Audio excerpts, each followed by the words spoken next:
Saudações, Rolux aqui, e hoje eu vou estar ensinando a vocês um pouco sobre deck building em Yu-Gi-Oh! Como descobrir um baralho, a quantidade de cartas que você vai ter no baralho, o que compõe um baralho e falando um pouco sobre a banlist de Yu-Gi-Oh!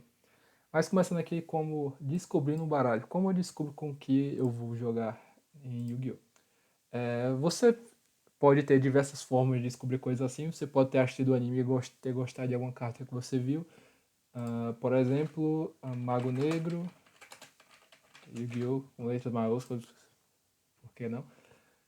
Eu vi o anime, gostei do Mago Negro, vou olhar a cartas dele. Você pode ter tido a recomendação de amigos de baralhos que você quer jogar, por exemplo, baralhos do meta, por exemplo, Tutune. Você pode ter se atraído por um tema, por exemplo, eu gosto de super-heróis, eu vou jogar de Hero, eu gosto de coisas fofas, eu vou jogar de Yumi. Eu gosto de ganhar do meu oponente com gatinhos fofos, jogar de Yumi, Melfi. Às vezes tem diversos temas. Eu gosto de sapo. Sapo, Yu-Gi-Oh! Tem. Yu-Gi-Oh! Tem uma quantidade limitada de temas de baralho que você pode ter. Mas isso aí vai de cada um. Falando da minha experiência, eu vou estar apresentando a vocês hoje o meu deck de Sword Soul para explicar os temas que eu quero apresentar nesse vídeo.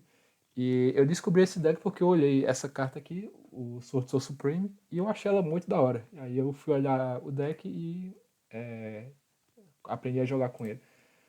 Mas, ok, eu decidi um tema do que eu quero jogar. Como eu aprendo a jogar com esse deck, como eu vejo baralhos, por exemplo. Vamos usar Sword Soul como tema base. Eu vi aquela carta, eu quero jogar com ele. Então eu venho aqui a Sword Soul Decklist 2026. E agora eu tenho uma infinidade de possibilidades de onde ver como listas de baralhos de Sword Soul. Yu-Gi-Oh! Pro Deck é um exemplo disso. Aqui eu acho meu muito aleatório os decks que tem aqui, porque qualquer um pode botar. Você pode vir no Dueling Nexus, eu acho uma fonte melhor, que não está querendo carregar, mas ele geralmente dá listas melhores de baralho. Você pode vir Yu-Gi-Oh! Card Cluster, tem diversas possibilidades. Mas o que eu mais gosto de. Primeiro, a ideia é que você veja mais de um, porque você vendo que você se repete entre as listas, você vai ver o principal do deck ali, o que é realmente. E eu motivo vocês principalmente a olhar pessoas jogando com o deck que você quer jogar, os vídeos mais recentes que você encontrar da pessoa jogando com esse deck, porque é você vendo como as cartas interagem entre si com as do oponente que você vai realmente conseguir jogar com o baralho. Você vai aprender a jogar com ele. Mas, fora as coisas específicas do deck que você quer jogar, existem conceitos que vão além de qualquer deck, por assim dizer, conhecimentos podem ser aplicados para entender qualquer deck de Yu-Gi-Oh! E esses conceitos eu vou estar apresentando a vocês agora. Primeiro, a quantidade de cartas. Quantas cartas eu quero no meu baralho de Yu-Gi-Oh! Começando com o main. O main, eu já comentei antes que ele pode ter de 40 a 60 cartas no baralho. E a ideia aqui é o quão bom é um deck de Yu-Gi-Oh! Geralmente se baseia no quão consistente ele é em fazer o que ele quer fazer. Eu acho que essa é uma boa forma de explicar. Então, para aumentar a consistência, eu tenho que diminuir a quantidade de cartas que eu não preciso e aumentar a quantidade de cartas que eu preciso, certo? Geralmente as cartas que eu preciso são poucas, são 3 conjuntos de cartas que eu preciso, por exemplo. Eu preciso da Sword of Moye, da Eclésia e do Ashna. E da Surya, pronto. Essas 4 cartas eu preciso a 3. Então, as cartas que eu não preciso são muitas e as cartas que eu preciso não são além de 40, geralmente. Então, a ideia aqui é que você quer diminuir o máximo possível a quantidade de cartas no seu baralho principal. Você quer deixar em 40 que vai aumentar a consistência de pegar as cartas que você quer. E para o extra e para o side, eu também já comentei que você pode ter de 0 a 15 cartas. E você sempre também vai querer ter 15 cartas nos dois completos, porque aqueles são cartas sempre disponíveis que você vai ter para utilizar em momentos diferentes, aqui durante a partida e aqui para entre partidas para trocar o seu baralho. Então, esses duas aqui, você quer ter o máximo de opções possíveis disponíveis, por isso a maior quantidade de cartas. E aqui você quer ter as opções que mais lhe beneficiam. Você quer reduzir o deck ao melhor possível, que você consiga puxar nas suas 5 cartas da mão inicial, por isso 40. E dessas 40 cartas do baralho, tem dois big grupos, grandes grupos, você pode separar eles em Yu-Gi-Oh! Você pode separar as cartas do baralho principal em cartas de engine e cartas de não engine. E o que é cada uma dessas coisas? Começando aqui na engine, aí uma engine basicamente é o que define o que o seu baralho é. É um conjunto de cartas que vão ser, por exemplo, um arquétipo, cartas de um tipo, cartas de um atributo específico, que juntas elas vão jogar o que o baralho quer fazer. Por exemplo, eu tenho aqui a minha lista do meu deck de Sword Soul Tenin e eu vou estar separando aqui o que é cada coisa. A gente tem nessa parte de cima aqui as cartas de Sword Soul, na parte de baixo as cartas de Tenin. E esse conjunto de cartas que definem o meu deck como um deck de Sword Soul Tenin são a minha engine, são minhas duas engines principais. É uma engine de Sword Soul, esse conjunto de cartas, e minha engine de Tenin, que são esses conjuntos de cartas aqui de baixo. E o que são essas cartas vermelhas aqui? São as minhas cartas não engine, que são cartas que sozinhas elas fazem o suficiente para eu colocar elas sozinhas no meu baralho, para que elas sejam importantes dentro do meu baralho. Por exemplo, a gente tem aqui Mucharme Purulha, que não é uma carta Sword Soul, não é uma carta Tenin, não é uma carta Worm, que seria para os dois, que ajudaria as duas engines, mas é uma carta que tem um efeito que me ajuda muito, e por isso eu rodo ela no deck, mesmo que ela não que ela não combine, por assim dizer, com o resto do baralho. E aí eu vou explicar por que você colocaria essas cartas que não combinam com o seu baralho quando eu estiver explicando no engine mais a fundo.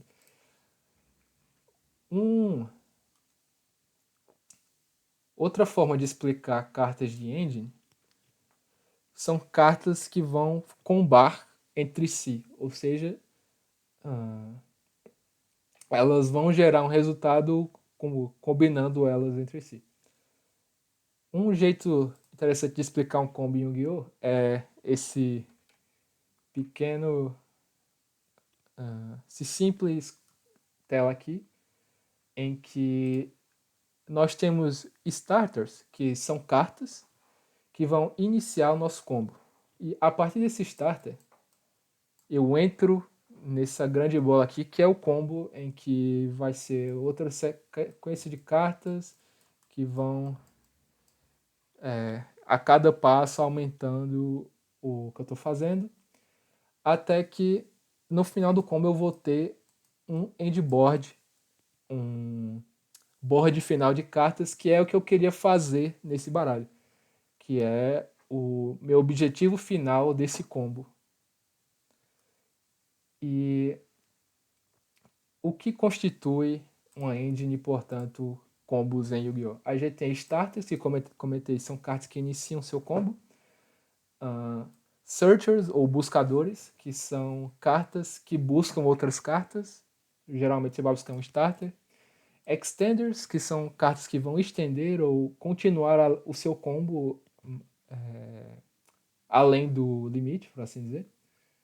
E combo endboard pieces, que são pedaços de combo endboard, que eles não necessariamente iniciam seu combo, eles não necessariamente estendem seu combo a mais, mas eles são cartas essenciais que você vai precisar no meio deles, no meio do combo ou no final dele, né? Como Endboard Piece. Trazendo aqui um exemplo de Sword Soul. Quando você pesquisa algum deck em Yu-Gi-Oh!, uma coisa que você pode fazer é procurar combo sheets desse deck. São matrizes de combo, né, para assim dizer. Sword Soul combo. Você vê imagens e aí você tem uma imagem complicada de sequências que você pode fazer usando as cartas do deck que você está querendo aprender. Eu geralmente não pesquiso esses combo sheets aqui, mas é uma forma de aprender também a jogar. Geralmente eu prefiro ver o cara jogando com o deck e o que ele faz. Eu tenho aquela imagem aqui e sendo um combo sheet semi-completo de Sword Soul, isso aqui vai depender muito do que seu oponente tem, do que vai ter na sua mão, mas é uma boa base para o que a gente quer aprender hoje. E a gente tem aqui a versão cortada daquele combo sheet, em que fica mais claro o que eu queria demonstrar. A gente tem aqui o começo do combo, o que eu preciso para iniciar ele, no caso a Sword Soul of Moe, que é uma carta, e qualquer Worm ou Sword Soul na minha mão. Eu vou estar explicando exatamente isso daqui a pouco. E a partir desse início eu vou ter uma sequência do meu combo, uma sequência de passos que vão levar a um objetivo final, que são essas cartas que vão estar no campo no final do meu combo. Aqui e as cartas na minha mão também. E como vamos botar a mão na massa e ver um exemplo disso aqui funcionando.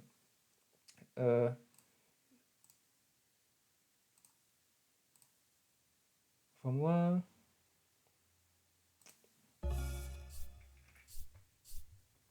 Uma coisa fundamental de para entender qualquer deck também, e isso é meio óbvio, é você ler o que as cartas fazem. Você saber como você pode usar cada um. A gente tem aqui a Swords of Moe, que é um dos starters que eu comentei, que ela tem o seguinte efeito. Se essa carta for invocada por invocação normal ou especial, você pode revelar, ou seja, mostrar ao meu oponente, uma carta Sword Soul ou Monstro Worm da minha mão. Isso aqui é a condição de ativação e o custo. E o efeito. Invoque por invocação especial um Sword Soul Token, que um token Yu-Gi-Oh! É basicamente um monstro falso, que não existe uma carta para ele necessariamente, e ele só existe no campo, e ele vai ter os atributos que vão estar escritos na carta. Por exemplo, ele vai ser um monstro worm, regulador, ou seja, ele pode ser usado para fazer invocações síncro, água, nível 4, ataque 0, defesa 0. Então vamos lá, eu invoco por invocação normal amanhã, ele permite ativar esse efeito dela, revelando para o meu oponente uma carta Sorcerer da minha mão, e invocando esse token. E a partir disso, eu posso invocar por especial o monstro síncro do meu extra deck, o Tidial.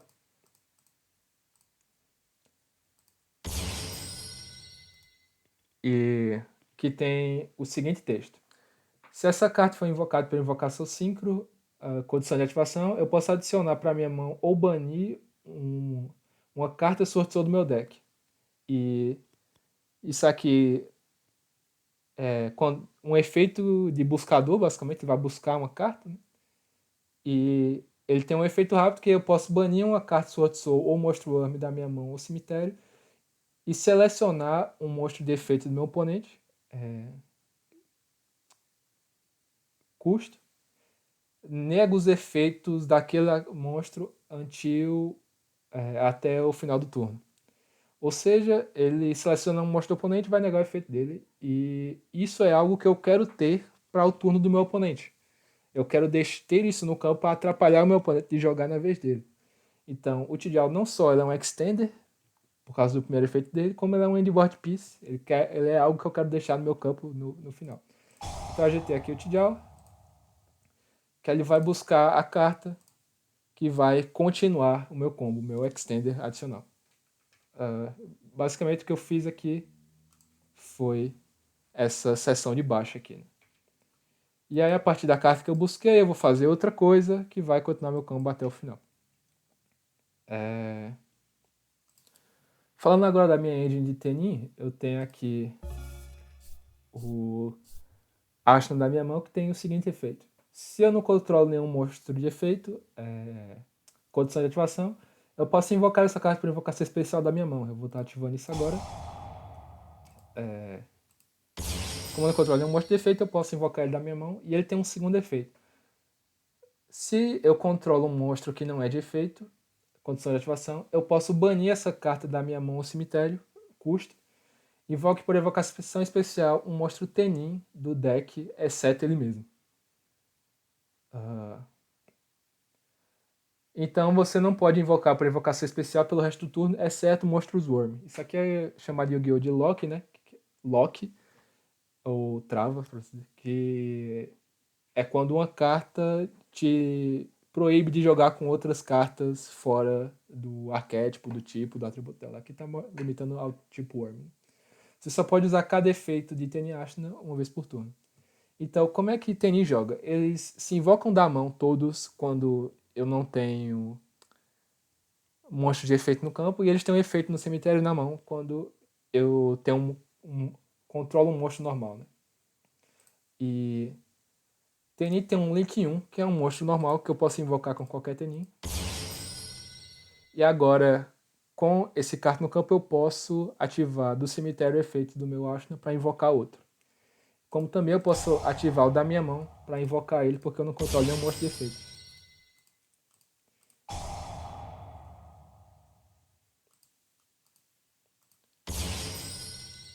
E agora que eu fiz esse combo inicial com duas cartas na minha mão, eu posso invocar por invocação especial Tidjal, que vai continuar meu combo. Como eu falei, ele tanto é Extender como é Inboard Piece. Né? Então,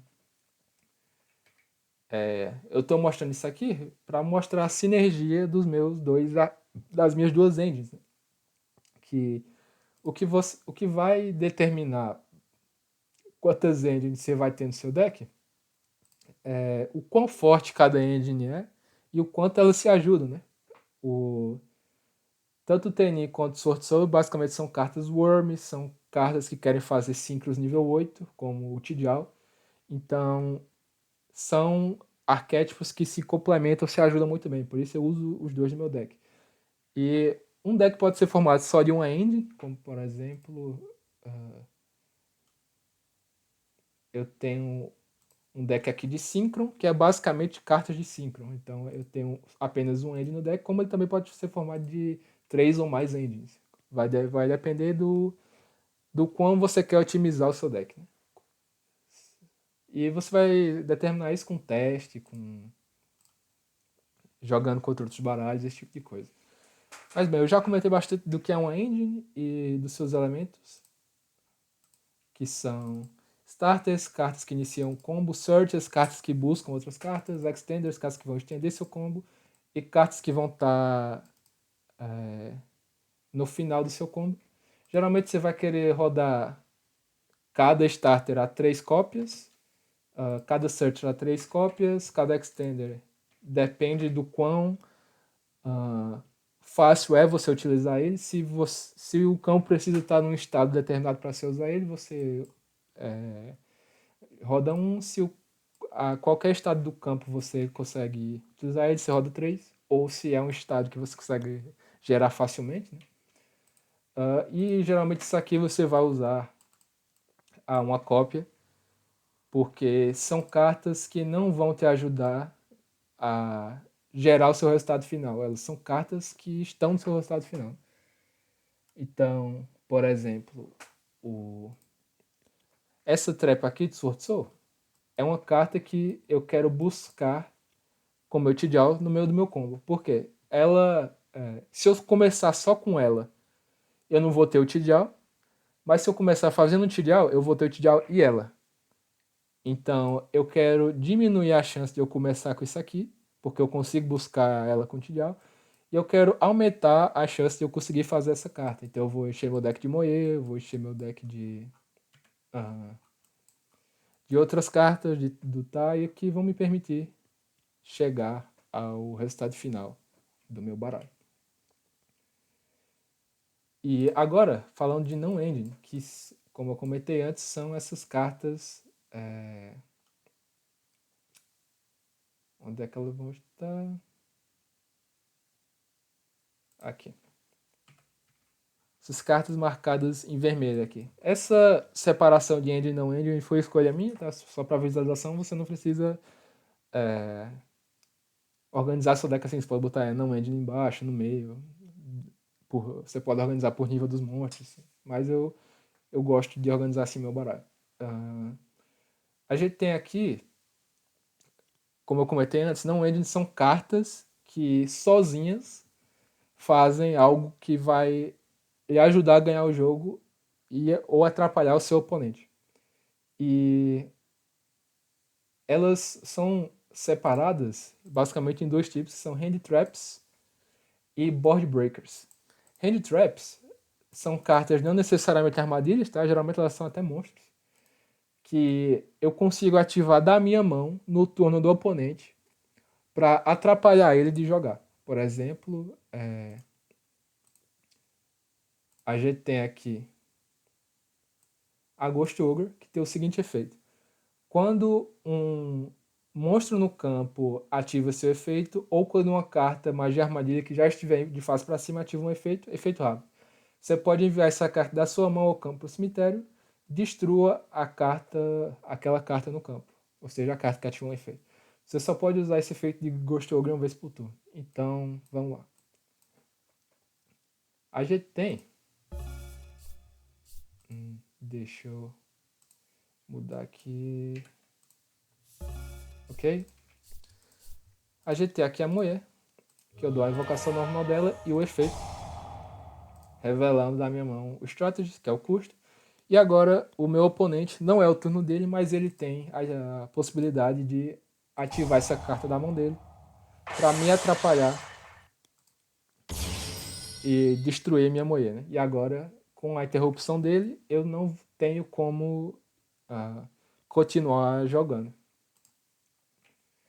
E o outro tipo de carta de não ending são board breakers, que são cartas que geralmente você quer usar quando está em segundo. E o que elas fazem. Hand traps também, né? Tanto hand traps quanto board breakers são cartas para ajudar quem está em segundo. Porque quem está em primeiro vai se deixado sem ser punido, se caso o Yu-Gi-Oh! Hoje em dia permite que o cara faça combos 1000 vezes mais complexos do que o que eu demonstrei, que ele vai ficar jogando sozinho por 15 minutos e vai ganhar o jogo porque ninguém atrapalhou ele de fazer o que ele queria fazer. Então, Yu-Gi-Oh! É um jogo em que é esperado, é bom pro jogo que o jogador indo no segundo atrapalhe quem tá indo primeiro. E Board Breakers são cartas que o jogador indo segundo vai ativar no turno dele para limpar o campo, o endboard, que o jogador de primeiro deixou. Por exemplo, aqui a gente tem a Raigeki, que tem um efeito. Destrua todos os monstros que seu oponente controla. Então... Opa, deixa eu botar a coisa certa.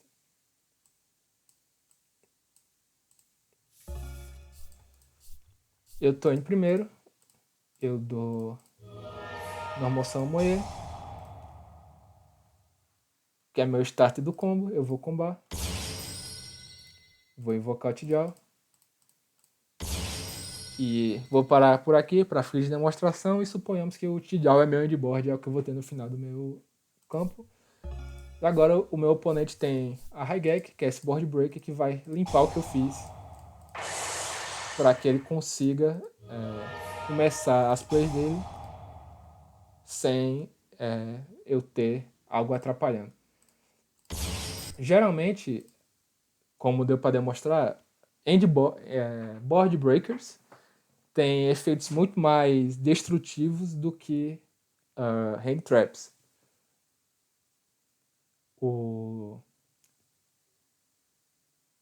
Porque Hand traps você vai estar dando nesse ponto aqui para atrapalhar o seu oponente de jogar. Ou deixar ele num estado em que ele não consiga continuar. Atrapalhar, né, bastante. E board breakers, eles vão estar agindo no endboard. Então, por exemplo, se o meu eu tenho uma High na minha mão, mas o meu oponente, no endboard dele, pode ter uma carta que negue uma magia armadilha. Então, os board breaks precisam ser muito mais destrutivos, porque eles estão lidando com um estado de jogo muito mais difícil do que no começo do combo, em que é muito mais frágil o meio campo, né? O que eu estou fazendo. Falando de cartas de hoje em dia, as hand-traps mais jogadas, por assim dizer, são as Musharms, que são cartas com efeito. Se você não controla nenhuma carta, ou seja, geralmente quando você está em segundo, né, o seu oponente está de primeiro, ou seja, é uma hand-trap, você pode descartar essa carta e aplicar esse efeito esse turno. Então, cada vez que seu oponente invocar para o especial um monstro do deck ou do extra deck, imediatamente depois puxa uma carta. Então, quanto mais o meu oponente continua o combo dele, invocando o monstro do deck ou extra deck, eu mais vou puxando cartas e mais vantagem eu vou ter quando eu chegar no meu turno, que eu estou em segundo, porque eu vou ter uma mão melhor para jogar contra o endboard do meu oponente. Isso vai desmotivar ele a continuar jogando. Outros exemplos são as Garotas Fantasma. A gente tem a Ash Blossom, que nega efeitos que envolvem um deck, necessariamente buscar uma carta para a mão, do deck para o cemitério ou invocar do deck. A gente tem a Ghost Orc, que eu demonstrei, que destrói uma carta no campo. A gente tem Ghost Belly, que nega efeitos relacionados ao cemitério. E a gente também tem Hand Traps Armadilha, que a gente tem a Impermanence, que nega um efeito de um monstro no campo. E a gente tem as cartas Dominus, que também são hand traps muito utilizadas, mas elas têm uma restrição, por assim dizer, que se você ativou essa carta da mão, pelo resto do turno você não pode ativar os efeitos de monstros Dark, água e fogo. Cada uma vai ter uma restrição diferente. Né? Então, como eu vou escolher as hand traps para o meu deck?